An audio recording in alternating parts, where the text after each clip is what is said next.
और मैं अपने पहाड़ी और गुजर समाज को ये कहना चाहता हूं कि अगर ऐसे लीडर आपने मेंबर ऑफ पार्लियामेंट बना के दिल्ली भेजे तो आप याद रखना कि जैसे आज कश्मीर के लाखों नौजवान जो है वो अलग अलग जेलों के अंदर बंद हैं, वो अलग अलग परेशानियां सह रहे हैं, आज उनकी बात कोई नहीं कर रहा।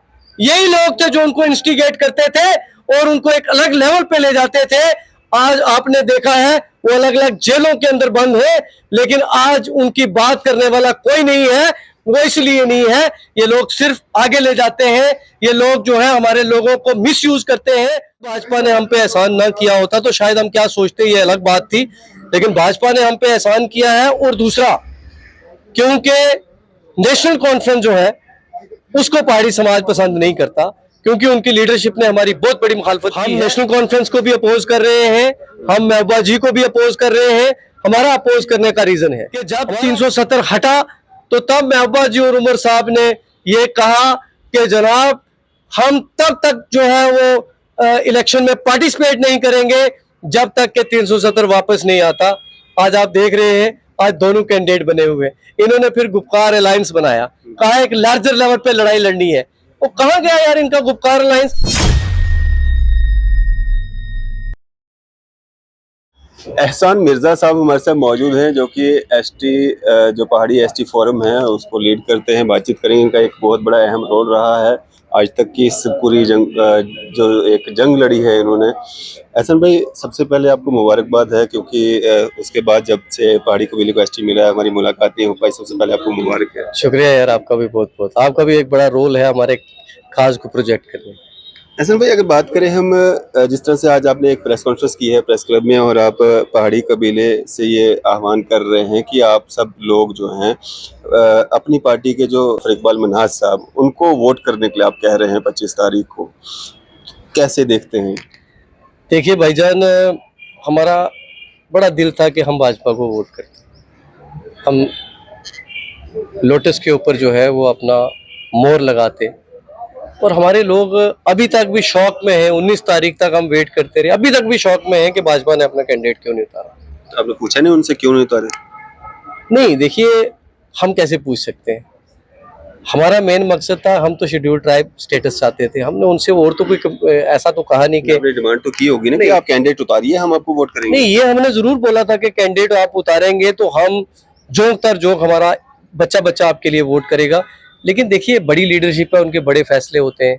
हम तो 5.5 लाख लोग, ये कबीला जीत गया लेकिन भाजपा फिर भी कहीं ना कहीं हार रही है। नहीं, भाजपा क्यों हार रही है? तो हिम्मत नहीं ना हुई उनको? नहीं, देखिए हिम्मत की बात नहीं होती भाई साहब, बात होती है कैलकुलेशंस की। इलेक्शन में ना उतरना एक पॉलिटिकल पार्टी के लिए तो एक हार ही है ना। नहीं नहीं, ये आप नहीं कह सकते, क्योंकि आपने सुना होगा कि माननीय अमित शाह जी ने एक बार बड़ी साफ लफ्जों में उन्होंने एक बात कही कि हम अपना काडर बनाना चाहते हैं, कमल भी खिलेगा, जरूर एक दौर आएगा।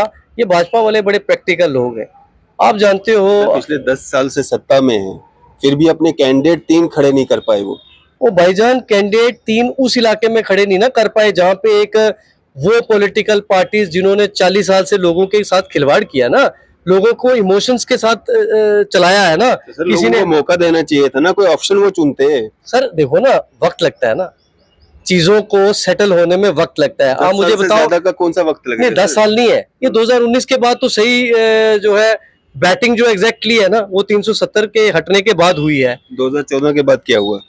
नहीं, 2014 के बाद तो एक कोएलिशन सरकार रही ना, तो कोएलिशन सरकार में किसकी सरकार थी? नहीं, सेंटर में जिसकी थी वो एक अलग इशू है, लेकिन डिलीवर तो स्टेट गवर्नमेंट ने करना होता ना। तो डिलीवर अगर स्टेट गवर्नमेंट कोएलिशन में हो तो यहाँ तो आपको पता लड़ाई चलती रहती थी यहाँ पे कि ये नहीं, इसने ये नहीं कहना, उसने वो नहीं कहना, क्योंकि नॉर्थ और साउथ पोल मिले थे बीजेपी और मन्हाज ही। क्यों? इसलिए क्योंकि वो पहाड़ियों का जो है उसने बड़ी लंबी चौड़ी लड़ाई लड़ी है, पिछले 40 साल से वकालत की है, और लगभग 200 से ज्यादा आर्ट एंड लिटरेचर के ऊपर, पहाड़ियों के ऊपर किताबें लिखी हैं, बड़ा काम किया है। किस पार्टी के कैंडिडेट हैं वो? कैंडिडेट जिस मर्जी पार्टी के हो। किसके हैं? अभी हैं तो सही, किसी ना किसी। देखिए, इंडिपेंडेंट है। नहीं, वो अपनी पार्टी से हैं, लेकिन अपनी पार्टी की भी जो लीडरशिप रही है, अल्ताफ बुखारी साहब हो, जफर मनाज साहब हो, राजा मंजूर साहब हो, जावेद बेग तब होते थे इस पार्टी में, जो भी ये पार्टी लीडरशिप थी ये इनके साथ माननीय अमित शाह जी से भी तब मिली थी। हम इस चीज के गवाह हैं, हम अपनी जगह काम कर रहे थे इन लोगों ने भी अपने समाज के लिए काम किया है और उनकी कंट्रीब्यूशन को हम जुटला नहीं सकते। लेकिन जिस पार्टी के कैंडिडेट के लिए आप कह रहे हैं कि वोट करें, वो भी तो उन्हीं एनसी पीडीपी कांग्रेस से निकल करके आए हैं और नई पार्टी बनाई है। भाईजान पहले यहाँ जमाते थी, मैं खुद भी पीपल डेमोक्रेटिक पार्टी का प्रोडक्ट हूँ। मेरे साथ ये होंगे, शायद ये भी किसी दौर में कांग्रेस में रहे होंगे, ये भी किसी रीजनल पॉलिटिकल, पहले तो पार्टियां यहाँ पे आपको पता है क्या था। लेकिन अब लोगों की आंखें खुली है ना भाईजान। हम तो जज्बातों के साथ चलने वाले लोग थे ना, 370 के साथ थे, कभी सेल्फ रूल के साथ कोई था, ऑटोनॉमी के साथ था। लेकिन अब हमारी भी आंखें खुल गई है ना कि असल क्या है, हकीकत क्या है, सच्चाई क्या है। और मैं आपके चैनल के वसादत से अपील करना चाहूंगा लोगों को कि भैया ये आज वो जो रीजनल पॉलिटिकल पार्टीज जो अभी आ रही है वोट मांगने के लिए लोकसभा से, आप मुझे बताओ किसी ने डेवलपमेंट की बात की?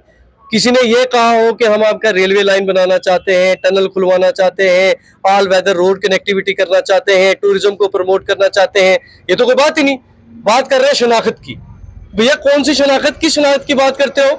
आपको पता है महबूबा जी और उमर अब्दुल्ला साहब ने पिछले अपने जब 370 हटा था, पहले तो कहा जब हटेगा कोई झंडा उठाने वाला नहीं होगा। आपको पता है इस पॉलिटिकल मैडम की इस स्टेटमेंट से पूरे हिंदुस्तान की आवाम ने हम सब लोगों को किस नजर से देखा, नंबर 1।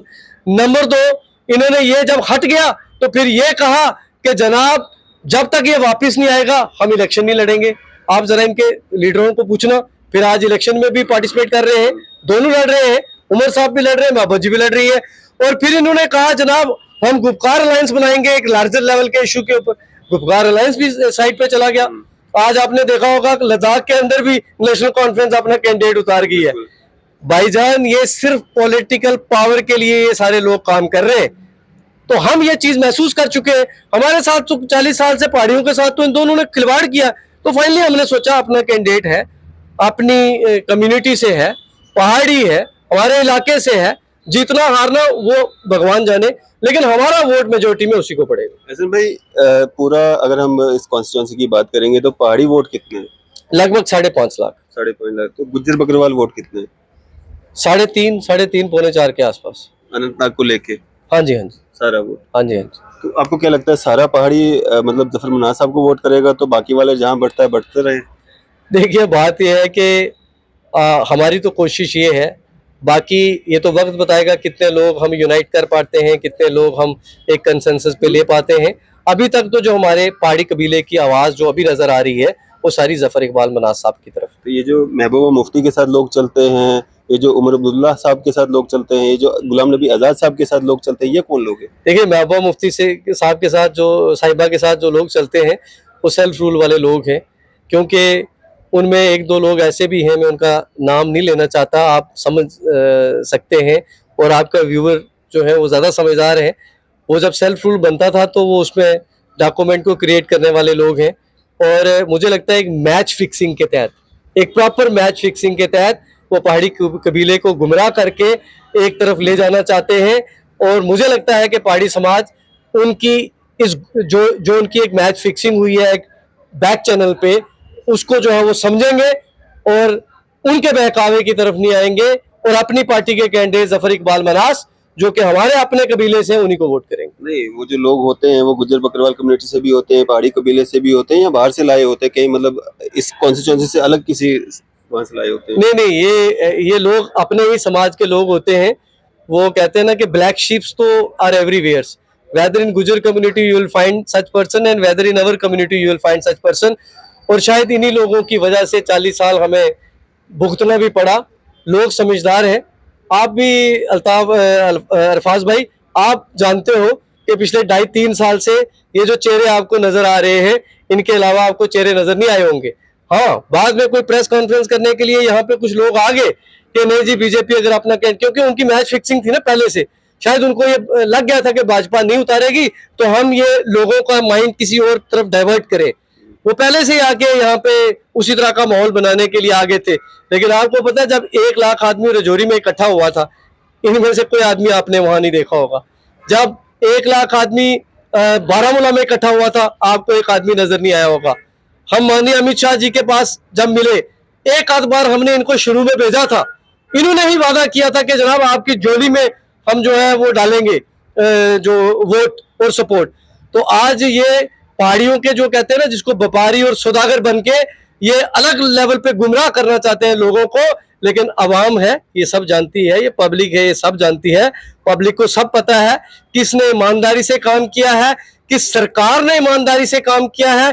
और आपने तो देखा होगा जब माननीय अमित शाह जी यहाँ आए तो उन्होंने आपके सामने ये बात कही कि जो जो तीन जो कॉन्स्टिट्यूंसीज है, उन्होंने कहा कि Bhajpa, Indian National Congress, Peoples Democratic Party और नेशनल कॉन्फ्रेंस, इनको छोड़ के आप किसी भी पॉलिटिकल पार्टी को वोट डाल सकते हो।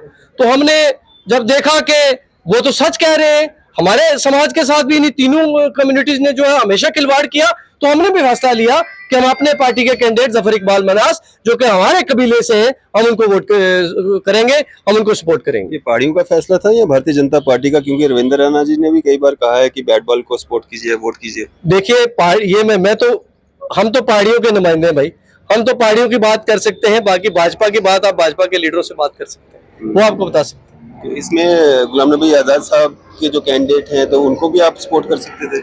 नहीं, गुलाम नबी आजाद साहब भी हमारे काज के अगेंस्ट रहे हैं, तो हम तो सवाल ही नहीं पैदा होता कि उनके कैंडिडेट को जो है वो सपोर्ट करते हैं। मियां अल्ताफ साहब, जिनको पहाड़ी कबीले के लोग भी मानते हैं, गुज्जर बकरवाल कम्युनिटी के लोग भी मानते हैं, 5 बार वो एमएलए रहे, मंत्री रहे, आपको लगता है कि उनको टक्कर देना जफर मनास साहब के लिए आसान रहेगा? देखिए, टक्कर जो है वो मियां साहब के साथ नहीं है। मियां साहब के साथ वो हमारे बड़े मोहतरम हैं, हम सारे लोग उनसे प्यार करते हैं, और हमें बड़ा अफसोस है कि नेशनल कॉन्फ्रेंस ने एक वेज दोबारा क्रिएट करने की कोशिश है बिटवीन गुज्जर एंड पहाड़ीज।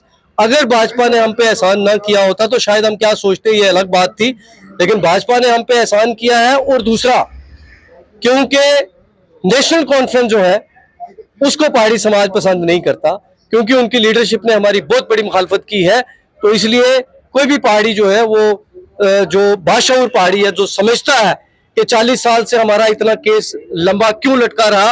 आपको पता है भाईजान, उस वक्त जो यहाँ के चीफ मिनिस्टर होते थे वही यहाँ के केस को दिल्ली में प्लीड करते थे, उन्हीं की ही सुनवाई हुआ करती थी। उस वक्त उन्होंने हमारे साथ नाइंसाफी की, हमारे साथ जो हमारे केस के साथ जो है वो दिल से नहीं काम किया। अल्ताफ साहब खुद भी इन्वॉल्व थे। देखिए, ये मैं उन्हीं पे छोड़ता हूँ कि उन्होंने क्या किया, लेकिन मुझे जो जाती तौर पे लगता है कि उन्होंने इतनी खुल के जो है वो कोई इतनी मुखालफत नहीं की जो हमें लगा किया।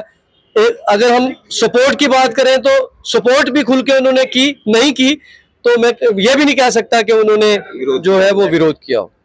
तो इसमें अगर हम बात करें, आप पहाड़ी कबीले के लोग जो हैं वो महबूबा मुफ्ती जी को मतलब अपोज कर रहे हैं? नहीं, हम नेशनल कॉन्फ्रेंस को भी अपोज कर रहे हैं, हम महबूबा जी को भी अपोज कर रहे हैं। हमारा अपोज करने का रीजन है, हमारा अपोज करने का रीजन भाई साहब ये है कि 2 मिनट के लिए हम महबूबा जी को लोकसभा का पार्लियामेंट मेंबर बना देते हैं। आपको पता है कि कभी कभी उनके बड़े जज्बाती फैसले होते हैं और वो इस लेवल पे जज्बात आ जाते हैं कि पूरी कम्युनिटी जो है वो कटघरे में खड़ी हो जाती है। आपने देखा होगा कि जब 370 के ऊपर बात चल रही थी तो उन्होंने कहा था कि 370 अगर हटेगा तो कोई भी हिंदुस्तान का झंडा उठाने वाला नहीं होगा। ये उनकी बड़ी ही इंस्टिगेटिंग स्टेटमेंट थी, जिसने पूरे हिंदुस्तान में जम्मू कश्मीर के लोगों को एक अलग नजर से देखने पे मजबूर किया। फिर आपको पता है कि जब 370 हटा तो तब महबूबा जी और उमर साहब ने ये कहा कि जनाब हम तब तक जो है वो इलेक्शन में पार्टिसिपेट नहीं करेंगे जब तक कि 370 वापस नहीं आता। आज आप देख रहे हैं, आज दोनों कैंडिडेट बने हुए। इन्होंने फिर गुपकार अलायंस बनाया, कहा एक लार्जर लेवल पे लड़ाई लड़नी है। वो कहाँ गया यार इनका गुपकार अलायंस? ये सिर्फ एक पॉलिटिकल इंटरेस्ट के लिए काम कर रहे हैं। और मैं अपने पहाड़ी और गुजर समाज को ये कहना चाहता हूं कि अगर ऐसे लीडर आपने मेंबर ऑफ पार्लियामेंट बना के दिल्ली भेजे तो आप याद रखना कि जैसे आज कश्मीर के लाखों नौजवान जो है वो अलग अलग जेलों के अंदर बंद हैं, वो अलग अलग परेशानियां सह रहे हैं, आज उनकी बात कोई नहीं कर रहा। यही लोग थे जो उनको इंस्टिगेट करते थे और उनको एक अलग लेवल पे ले जाते थे। आज आपने देखा है वो अलग अलग जेलों के अंदर बंद है, लेकिन आज उनकी बात करने वाला कोई नहीं है। वो इसलिए नहीं है, ये लोग सिर्फ आगे ले जाते हैं, ये लोग जो है हमारे लोगों को मिसयूज करते हैं। और कहीं खुदा न खास्ता अगर इनमें से कोई दोबारा जिसमें रजौरी पुंछ का एक मेजर शेर है, तो अगर इनमें से कोई बन गया तो कहीं जैसे दिल्ली कश्मीर को एक अलग नजर से देखती है, कहीं रजौरी पुंछ के लोग हमेशा हिंदुस्तान का झंडा उठा के जो है वो एक पक्के हिंदुस्तानी बन के, आपने देखा होगा कोई भी जो एंटी जो नेशनल पॉलिटिकल आइडियोलॉजी है वो रजौरी पुंछ में हमने प्रोपेगेट नहीं होने दी, और हमने दुश्मनों का भी डट के मुकाबला किया। हमारे एक सेंटीमेंट हमेशा प्रो इंडिया सेंटीमेंट्स रहे हैं, कहीं ये लोग आके ऐसा माहौल दोबारा ना क्रिएट कर दे, हमारी ऐसी वकालत पार्लियामेंट में जाके ऐसी ना करने शुरू हो जाए कि जिससे हमारे लोगों को, हमारे नौजवानों को जो है वो किसी अलग डगर की तरफ जो है वो सोचने पे मजबूर होना पड़े। और साथ ही साथ आप जानते हैं अल्फाज साहब, आप जानते हैं डेंग साहब, कि अगर कल हमें वहां टनल की जरूरत है, वो किसने देना है? वो भाजपा की सरकार ने देना है। वो किस पॉलिटिकल पार्टी को देना है? जो political party with in the ambit of constitution of India बात करेगी। आज अल्ताफ बुखारी ने आपने देखा होगा, उन्होंने कहा है कि जनाब हमें दिल्ली से ही हाथ मिला के जो है वो चलना है। मैं समझता हूं कि वो एक समझदार लीडर है, जो ये समझते हैं कि दिल्ली के साथ जो है वो समझदारी इसी में है कि दिल्ली अगर हमारे साथ शाना बशाना रहेगी तो हम यहाँ पे हर लेवल की डेवलपमेंट करा सकते हैं। इसीलिए हम उनके कैंडिडेट को सपोर्ट करने जा रहे हैं, और वो पहाड़ी कैंडिडेट भी हैं। तो हम चाहते हैं कि हमारा ये नुमाइंदा वहां पे पहुंचे, ताकि वहां के टनल्स की बात, वहां के रोड्स की बात, वहां के रेलवे की बात, वहां के टूरिज्म की बात जो है वो हमारे एरिया को बढ़ावा मिले। हमारा एरिया वैसा भी, चाहे पीर पंचाल हो, चाहे बैन साहब जिस आप खिते से ताल्लुक रखते हो, जो हमारा ये डोडा भद्रवा चनाब वैली हो, हमारे ये खिते हमेशा इन लोगों ने जो है ये सिर्फ एक एरिया की तरफ रहे हैं, इन्होंने इग्नोर किए हैं। अब हालात आ गए हैं कि हम सारे नौजवानों को, सारे युवा को दिल्ली के साथ खड़ा होकर मजबूती के साथ उनका साथ देना पड़ेगा, और तभी हमारे एरिया की जो है वो डेवलपमेंट हो सकती है और तरक्की हो सकती है। गुरदेव सिंह ठाकुर साहब भी यहाँ पे मौजूद हैं, इनसे भी बात करते हैं। गुरदेव जी, मुश्ताक बुखारी साहब का पहाड़ियों को एसटी मिलना कितनी कंट्रीब्यूशन समझते हैं उनकी? देखिए, अल्ताफ बुखारी साहब का तो कंट्रीब्यूशन पता नहीं, जो लेकिन जो उनके कैंडिडेट हैं मुश्ताक बुखारी मुश्ताक बुखारी साहब की तो बहुत बड़ी कंट्रीब्यूशन है। नेशनल कॉन्फ्रेंस तक को छोड़ दिया जी, उनकी बहुत बड़ी कंट्रीब्यूशन है। वो हमारे सीनियर लीडर हैं, हम उनका बहुत एहतराम करते हैं। देखिए, उन्होंने एसटी को लेकर अपनी पार्टी तक को छोड़ दिया, जिसमें वो 40-50 साल रहे, तो उनकी बहुत बड़ी कंट्रीब्यूशन है और आगे भी रहेगी जी। लेकिन उन्होंने तो कहा था कि महबूबा मुफ्ती को आप वोट कीजिए, सपोर्ट कीजिए। देखिए, उन्होंने कहा था, लेकिन उसके बाद उनके जो फैमिली है, उनका इंटरव्यू किया था, उनकी बाद में उनकी फैमिली ने क्या कहा क्या नहीं कहा, उन्होंने खुद तो नहीं कहा ना। बेसिकली उनकी जो हेल्थ इशू था, इस वजह से उन्होंने कहा था, और उसके बाद वो उनका इंटरव्यू किया था, मैंने खुद किया था। उनकी फैमिली ने कहा है कि उनका हेल्थ इशू है, इस वजह से उन्होंने बयान दिया, लेकिन बाद में उस पर उन्होंने कंट्रैक्ट कर दिया था। नहीं किया उन्होंने, उसके बाद भी बहुत सारे स्टेटमेंट दिए। उन्होंने कहा नहीं, उसके बाद उन्होंने ऐसा कोई स्टेटमेंट, फैमिली मेंबर्स ने, उनके बेटे ने जो इंटरव्यू दिए उन्होंने नहीं माना, लेकिन वो तो अपनी बात पे मतलब टिके हुए कि भाई मैंने कहा था। देखिए, उनकी फैमिली ने कहा है, उनके बेटे ने कहा है कि उनका हेल्थ इशू है। स्टेटमेंट तो फादर का माना जाएगा ना, उनके बेटे का थोड़ी माना जाएगा। जब हेल्थ इशू होते हैं, वो एज पर्सन है, हम उनकी रिस्पेक्ट करते हैं। जब हेल्थ इशू होते हैं तो खुद तो मैं भी नहीं कहता कि मैं बीमार हूँ, जो मेरी फैमिली मेंबर है वही कहेगा कि ये इनकी हेल्थ ठीक नहीं है। अभी मैं इंटरव्यू में कुछ कहूंगा, 2 घंटे बाद कुछ कहूंगा, 2 घंटे बाद कुछ कहूंगा, मतलब मेरी हेल्थ ठीक नहीं है। इसलिए उनकी फैमिली ने कंटैक्ट किया कि उनकी हेल्थ ठीक नहीं है। तो डॉक्टर सर्टिफिकेट देगा ना कि इनका मतलब जिस ओर आप इशारा कर रहे हैं वो तो। देखिए, डॉक्टर के पास उनका बेटा ही ले जाएगा ना। उनका बेटा मैच्योर है, उन्होंने कहा कि उनकी हेल्थ इशू था, इसलिए इंटरव्यू दे दिया हो गया। हम बीजेपी के साथ थे। अब हम जो महबूबा मुफ्ती की सपोर्ट नहीं कर रहे, हम जो पहाड़ी कबीला कहेगा उसकी सपोर्ट करेंगे जी। अब क्या मैसेज देना चाहते हैं आप पहाड़ी कबीले को, कि सारा वोट जो है जफर मनाज साहब को दिया जाए या और किसी को? देखिए, पहाड़ी ट्राइब एसटी फोरम ने आज आपके सामने प्रेस कॉन्फ्रेंस की है। हमने ये कहा है क्योंकि जफर मनाज साहब पहाड़ी कबीले से ताल्लुक रखते हैं, उन्हें पहाड़ियों के लिए बहुत काम भी किया है, इसलिए हमने डिसाइड किया है कि हम इन ब्लॉक अपना वोट जो है वो जफर मनाज साहब को डाल के उनको कामयाब बनाएंगे। भारतीय जनता पार्टी इसमें कमजोर साबित हुई है, उन्होंने अपना कैंडिडेट खड़ा नहीं किया है। देखिए, भारतीय जनता पार्टी ने कैंडिडेट क्यों नहीं खड़ा किया, ये उनके स्पोक्स पर्सन या उनका कोई ऑफिस बेरर या उनका पार्लियामेंट्री बोर्ड जवाब दे सकता है। लेकिन मैं इतना जरूर कहूंगा, अगर भारतीय जनता पार्टी का कैंडिडेट होता तो हम उसको भी कामयाब बनाकर भेजते। चलिए, शुक्रिया हमारे से बातचीत करने के लिए। बहुत बहुत धन्यवाद। तो ये थे हमारे साथ एसटी जो फोरम है, जो पहाड़ी एसटी फोरम के लोग जो बातचीत कर रहे थे और जिन्होंने आज ये आह्वान किया है कि जो मेंबर पार्लियामेंट जो कॉन्स्टिट्यूंसी रजौरी पुंछ अनंतनाग की है, वहाँ से जो अपनी पार्टी के कैंडिडेट हैं उनको वोट किया जाए। इन्होंने आज प्रेस कॉन्फ्रेंस के माध्यम से जो अपनी बात रखी है। आपकी इस सब पे क्या राय है? अभी अपनी राय जो है जरूर साझा कीजिएगा। इसी तरह की मजीद अपडेट्स के आप देखते रहे न्यूज़ सर इंडिया। मैं अरफाज अहमद, कैमरामैन शाहनवाज के साथ।